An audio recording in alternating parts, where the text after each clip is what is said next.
اگلا سوال ہے جی کہ احادیث قدسی جو ہیں ان کو قرآن حکیم کا حصہ کیوں نہیں بنایا گیا؟ اس کے اندر کیا حکمت ہے؟ سب سے بڑی حکمت تو یہ ہے پھر قرآن دو گتوں کے درمیان تو نہیں رہے گا نا. اگر احادیث کو جمع کرنا شروع کرتے ہیں پھر ایک قرآن پاک تو بہت بڑی کتاب بن جاتی. اس لیے اللہ تعالیٰ نے اسے قرآن کا حصہ نہیں بنایا. اور دوسری بات یاد رکھیے گا، وہ جو آج صبح بھی بات ہو رہی تھی، آپ لوگ جو پوچھ رہے تھے، میں اسی میں ڈسکس کر دیتا ہوں کہ اسلام کی جو روٹس ہیں نا جی شریعت کی، وہ دو سورسز ہیں، ایک کتاب اللہ ہے اور دوسری سنت ہے. یہ دونوں انڈیپینڈنٹ سورسز ہیں اور پیرلل میں. قرآن پاک عقائد کے اوپر بریف کرتا ہے، پھر قرآن ہی کہتا ہے کہ اعمال کی تفصیلات کے لیے سنت کی طرف جائیں. سنت کے بغیر دین انکمپلیٹ ہے اور پریکٹیکل ہے ہی نہیں ہے. قرآن کے بغیر بھی دین انکمپلیٹ ہے، پریکٹیکل ہے نہیں. یہ دونوں پیرلل میں سورسز ہیں.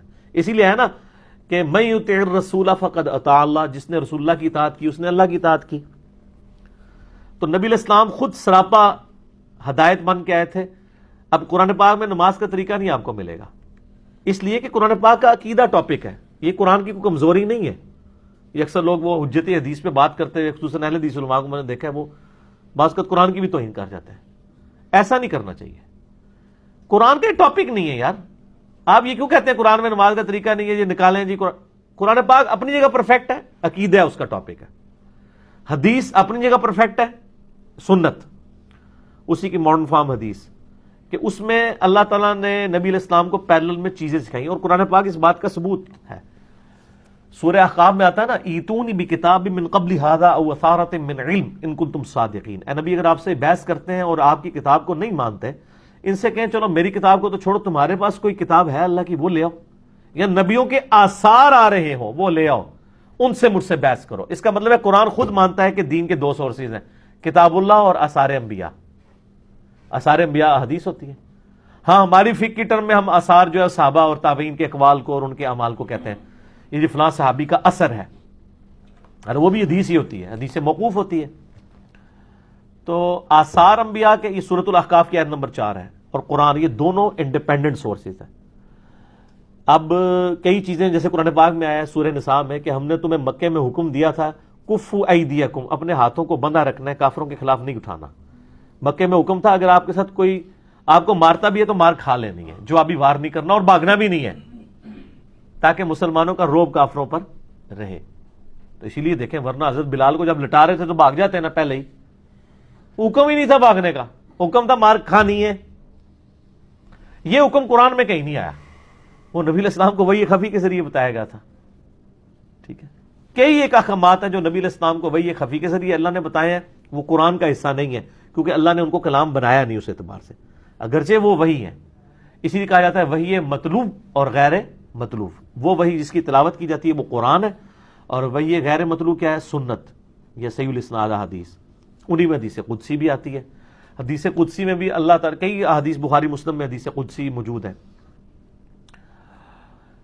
جس میں یا جیسے بخاری مسلم دونوں میں حدیث ہے کہ نبی علیہ السلام فرمایا، اللہ تعالیٰ فرماتا ہے کہ جو بندہ مجھے دل میں یاد کرتا ہے میں اسے دل میں یاد کرتا ہوں، جو مجھے زبان سے یاد کرتا ہے میں زبان سے یاد کرتا ہوں، جو کسی مجلس میں یاد کرتا ہے میں اسے بہتر مجلس میں یاد کرتا ہوں، جو میری طرف ایک ہاتھ آتا ہے میں اس کی طرف ایک بالشت آتا ہے میں ایک ہاتھ آتا ہوں، ایک ہاتھ آتا ہے میں 10 ہاتھ آتا ہوں اس کی طرف.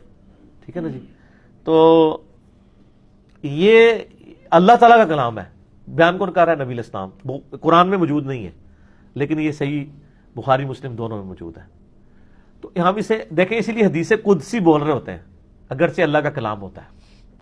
ادھر بھی آپ نے حدیث جبریل والا جو مسئلہ ہو گیا، وہ ہے تو اللہ کا تھا لیکن قول جبریل بھی بولا جاتا ہے اللہ کا کلام ہے. تو یہ اللہ ہی نے اسے مشروع نہیں ٹھہرایا اس کو، یعنی دو انڈیپینڈنٹ جو سورسز تھیں، وہی مطلوب قرآن اور غیر مطلوب سنت، اس کو وہی غیر مطلوب کا حصہ اللہ نے بنا دیا، مطلوب کا حصہ خود ہی نہیں بنایا. ورنہ اگر نماز کا طریقہ اور یہ ساری چیزیں قرآن، مجھے بتائیں قرآن پاک پھر اس قابل رہتی کتاب کہ آپ کسی کو گفٹ کر سکتے ہیں؟ اگر قرآن کی 15 جلدیں ہوتی تو کسی نے زندگی میں تصور سے ہی کہنا تھا یار کون پڑھے گا. تو کتاب ایسی ہونی چاہیے جو نوٹس کی فارم میں ہو، بس موٹی موٹی بات کر دی جائے، باقی چیزیں سنت میں ٹریول کر دی. تو دو انڈیپینڈنٹ سورسز رکھے. اسی لیے قرآن کے بارے میں تو کوئی بھاگ نہیں سکتا جی. سنت میں کوئی کہہ سکتا ہے میرے تک حدیث نہیں پہنچی، یا میرے نزدیک یہ ضعیف تھی، یہ تھی، وہ تھی، وہ کوئی بات کرتا رہے، جو اجماع سے ہٹ کے سنت ہے، اجماع پہ بھی نہیں کوئی بھاگ سکتا، قرآن پہ تو کوئی بھاگ ہی نہیں سکتا جی، دو گتوں کے درمیان ہے۔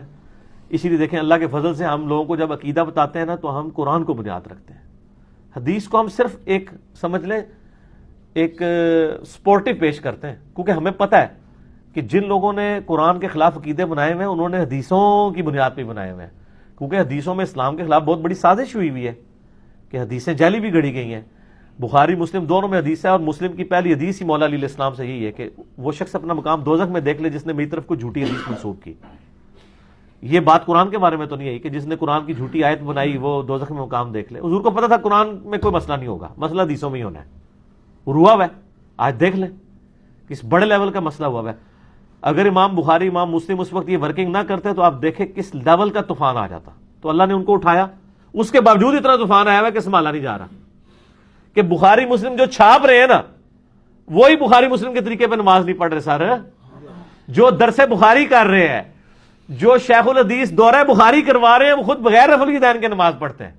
اے بخاری جو انہوں نے لبیا جائے، قرآن کی تفسیریں لکھ کے فوت ہو گئے ہیں، تفسیر لکھنے سے پہلے بھی بابوں کو پکارتے تھے، تفسیر کے بعد بھی بابوں کو پکارتے رہے، تو قرآن سے کیا لیا انہوں نے؟ تو قرآن کا کوئی قصور نہیں، حدیث کا کوئی قصور نہیں ہے۔ اصل میں وہ کہتے ہیں نا بارش جو ہے نا وہ اچھی زمین پہ پڑے تو وہاں سے سبزہ اگتا ہے، اور اگر گندگی کے ڈھیر پہ پڑے تو تعفن پھیلتا ہے۔ تو یہ گندگی کا ڈھیر بنے ہوئے ہیں، انہوں نے اپنی صفائی بھی نہیں پھر کی، قرآن کو اپنے سامنے یعنی پیش کر دیتے قرآن پاک کے سامنے اپنے آپ کو بالکل ایک ان پڑھ آدمی کی طرح۔ جو آپ ڈسکس کر رہے تھے کہ وہ ہندو نے آپ کو بات کی ہے کہ جی قرآن سے ہدایت اسے ملے گی جو نوزائیدہ بچے کی طرح اپنے آپ کو قرآن کے سامنے رکھتے ہیں، تو سر یہ کون رکھنے دے گا آپ کو؟ اسی کو تو کہا جاتا ہے یہاں پہ کہ قرآن و حدیث ڈائریکٹ نہ پڑھنا تم گمراہ ہو جاؤ گے۔ تو اسی لیے یہاں پہ آج کل ایک بڑا شعر مشہور ہوا ہے جو بڑا گنگنایا جاتا ہے، نہ میں وہابی نہ میں بابی، میں ہوں مسلم علم کتابی۔ تو یہ بات ہمیں کیوں کرنی پڑتی؟ دیکھ لیں آج پوری مجلس میں ایک دفعہ میں نے شعر پڑھا ہے، ٹھیک ہو گیا؟ لوگ کہتے ہیں نہ پڑھا کرو جی بار بار، تو وہ یعنی ناراض ہوتے ہیں، کیا کریے ہوں، مطلب گالاں کٹنی شروع کر دیے، ٹھیک ہے؟ غصہ نکالنے کے دو ہی طریقے ہیں نا، یا آپ مہذب انداز میں کوئی شاعری کر لیتے ہیں اور یا آپ گالی گلوچ پہ اتر آتے ہیں۔ تو ہم گالی گلوچ پہ نہیں اترتے، ہم صرف عرض کر دیتے ہیں، ٹھیک ہوگا؟ کون سا؟ میں تھا وابی میں تھا بابی اب ہوں مسلم علمی کتابی، یہ بھی آیا ہوا ہے ایک ورژن، ٹھیک ہو گیا؟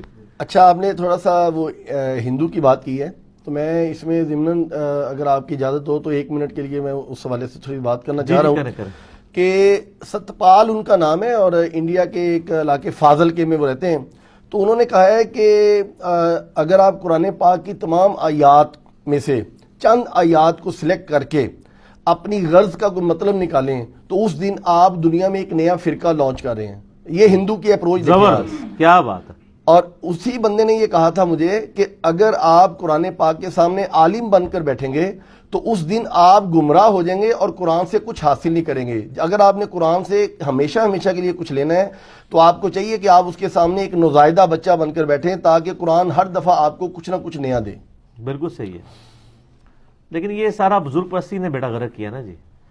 جب لوگوں نے یہ فکس کر لیا کہ جی قرآن و حدیث کا وہی فہم معتبر ہے جو ہمارے بزرگوں نے لیا ہے، تو سر بزرگوں نے تو بالکل واضح چیزوں کو کچھ سے کچھ لے لیا ہے کہ اب قرآن آپ لاکھ پڑھتے ہیں لوگوں کے سامنے، ایاک نعبد و ایاک نستعین، وہ آگے سے آپ کو شعر سنا دیں گے کہ جی فلاں بزرگ نے جو ہے وہ کہہ دیا جی سن فریاد پیرا دیا پیرا میری فریاد سنی کن دھر کے ہو بیڑا میرا بچ کپڑا دے جتھے مجھ بھی نہ بہندے ڈردے ہو۔ وہ کہتے ہیں انہوں نے عبد القادر جیلانی کو مدد کے لیے پکارا ہے۔ تو سر ہمیں نہیں اللہ نے پوچھنا کہ آپ نے فلاں شعر پہ عمل کیا، ہمیں یہ پوچھا جائے گا یہ کتاب پہ عمل کیا کہ نہیں۔ غدیر خون پہ بھی قرآن اور اہل بیت، اور حجۃ الوداع پہ بھی قرآن اور سنت، قرآن کی بات ہوئی ہے ہمیشہ، تو قرآن کے بارے میں پوچھا جائے۔